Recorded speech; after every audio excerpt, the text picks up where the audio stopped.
जिस व्यक्ति पर कर्जा बहुत ज्यादा मात्रा में हो जाता है और कर्जा चूकता नहीं है, आप बहुत प्रयास कर लिए, करोड़ों रुपए का कर्जा हो गया, यहां से लिया वहां दिया, वहां से उठाया वहां दिया, वहां से उठाया वहां दिया, तो निवेदन है कभी मौका लगे कर्जा मुक्ति के लिए सारे वृक्षों में अगर कोई श्रेष्ठ वृक्ष माना गया है तो वो बट का वृक्ष माना गया महाराज। इसलिए प्रशासनिक कार्य के लिए, मानसिक टेंशन में, परेशानियों में बटकेश्वर महादेव का स्मरण किया जाता है। और यदि निवेदन करूंगा बहुत ज्यादा, यदि आपको कर्जा हो गया है, बहुत ज्यादा कर्जा हो गया और वो कर्जा चूक ही नहीं रहा, तो थोड़े दिन बड़ के पेड़ के नीचे आप बटकेश्वर महादेव के लिए 1 लोटा पानी, उसमें थोड़ा सा पिसा हुआ चावल पीस के गला लेना चावल को और पीस लेना, पीस के उस पानी में मिला लेना और मिलाकर उसमें थोड़ी सी हल्दी पिसी हुई डालकर बटकेश्वर महादेव के नाम से बड़ के पेड़ के नीचे अपनी कामना कर कर जो कर्जा हुआ है उस कर्जे का भान देते हुए, स्मरण देते हुए छोड़ दीजिए। महाराज 2 या 3 सोमवार एक ही जगह पर करना, 3 सोमवार बाद वहीं से बड़ के पेड़ की थोड़ी सी जड़ उठा लाना और उस जड़ को एक कोई धागे में बांधकर या तो अपनी गले में डाल लो या अपनी जेब में पटक लो, उसको थोड़े दिन पटक कर रखना, लगभग 2 से 3 महीना पटक कर रखो। वो जड़ जैसे बड़ का पेड़ विस्तार होता है, पानी गिरे ना गिरे, जल वृष्टि हो ना हो, गर्मी पड़े ना पड़े, उसको कोई फर्क नहीं पड़ता, बड़ का वृक्ष आप रूप फैलता जाता, उसकी जड़ें अपने आप प्रबल होती है।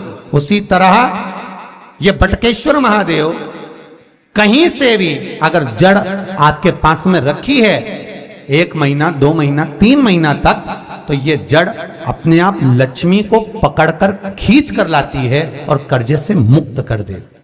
बटकेश्वर महादेव का स्मरण सुख का देना हो।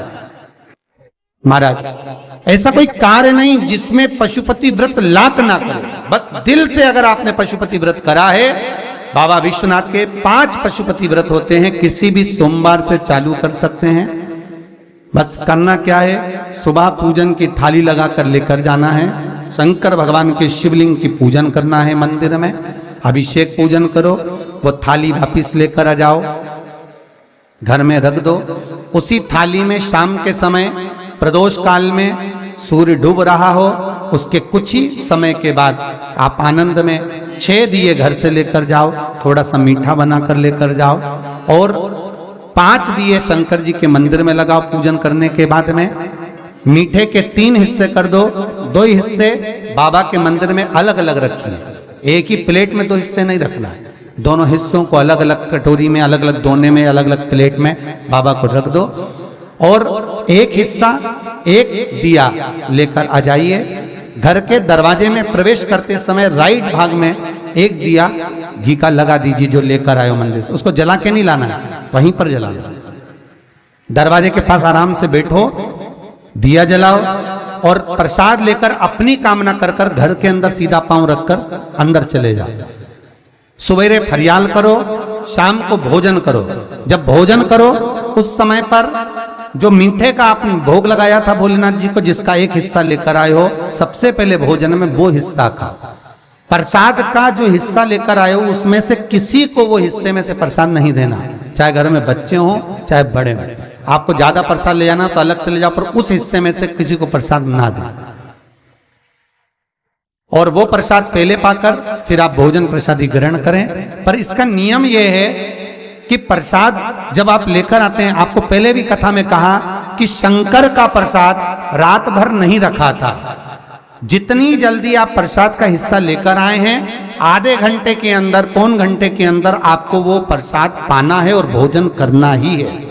ये नहीं कि सब आएंगे, इंतजार कर रहे हो, 10 बज गई, 11 बज गई, प्रसाद आपका इंतजार कर रहा है। जो प्रसाद है वो आपकी प्रतीक्षा कर रहा, आपकी बाट जो रहा, आपका इंतजार कर रहा। ये नहीं होना चाहिए। महाराज कितना सुंदर कहा है शास्त्रों में कि केवल एक देव अधिदेव महादेव एक ऐसे होते हैं जिनका प्रसाद रात भर नहीं रखा था। वहां से लिया है। प्रसाद लाकर ताजा रहता है जब तक आप पाते हैं, फिर वो फ्रिज में रख देते हैं। फ्रिज में रखा रखा किसी ने खाया नहीं खाया, जितने समय तक फ्रिज में प्रसाद रखा रहता है वो इंतजार करता है कि कोई मुझे प्रसाद भक्षण करे। प्रसाद का मतलब होता है प्रभु का साक्षात दर्शन। प्रसाद का मतलब ही यही है, प्रसाद, प्रभु का साक्षात दर्शन। वो रखा रखा जब ज्यादा समय हो जाता है तो घर में वो कष्ट प्रदान करने लगता है।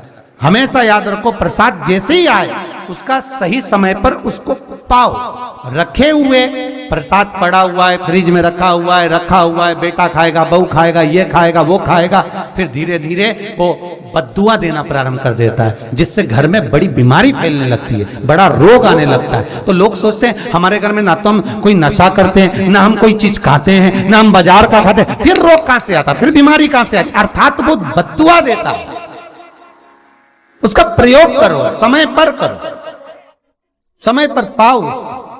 कई लोग कहते हैं महाराज जी हमारे ये बीमारी कहां से आ गई, जरा पत्रिका में तो कोई बीमारी ही नहीं दिख रही, हमने तो सबसे पूछा ये बीमारी का योग ही नहीं है, फिर बीमारी कहां से आई? ना तो हम कोई व्यसन करते हैं, ना कोई मद्रापान करते हैं, ना कोई मांसाहार, फिर ये बीमारी कहां? उसका कारण है कि तुम उस प्रसाद का लाकर महीनों तक पड़ा हुआ है, इंतजार कर रहे हो, खाएंगे खाएंगे, आखिरी में फिर वो काम वाली को दे दिया। काम वाली इतनी चतुर आज के जमाने की, बासी माल खाएंगे, पटक दी। कौन का पड़ा वो बद्दुआ।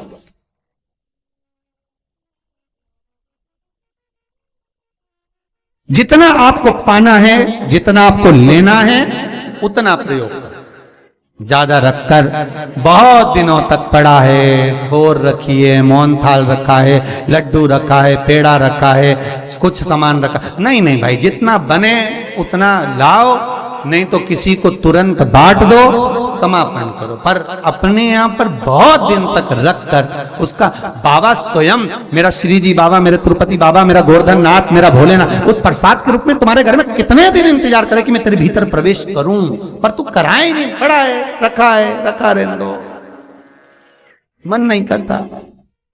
शक्तियों जैसा कर्म मत करो जिससे हमें कष्ट मिले।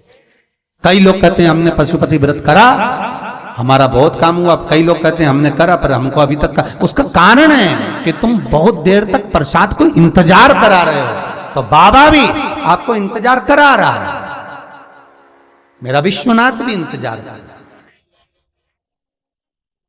उस समय अवधि का भान होना चाहिए।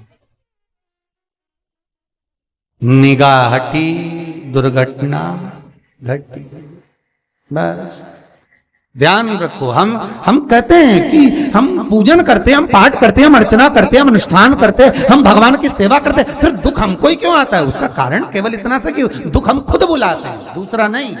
हम स्वतः पशुपति व्रत 5 व्रत करो।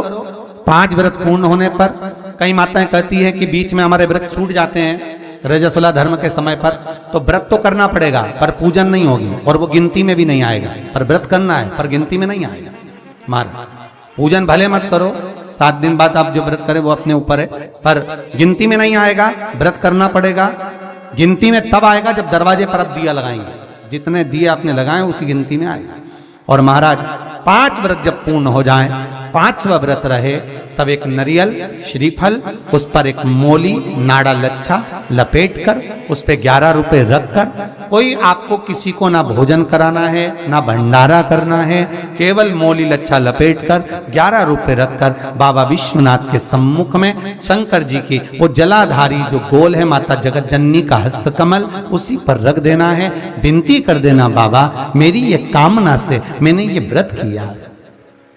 जो पशुपति व्रत स्कंद पुराण में, लिंग पुराण में, नर्मदा पुराण में, शिव महापुराण में, पद्म पुराण के अंदर वर्णन किया, वो व्रत मैंने किया। बाबा मेरे इस व्रत को स्वीकार करना, मेरी कामना पूर्ण करना। बाबा को झोली पसार कर प्रणाम करो और अपने घर को चल जाओ। बस यही 5 व्रत का विधान है। पशुपति व्रत ऐसा कोई काम नहीं जो ना हो, बस दिल से अगर व्रत किया है तो बाबा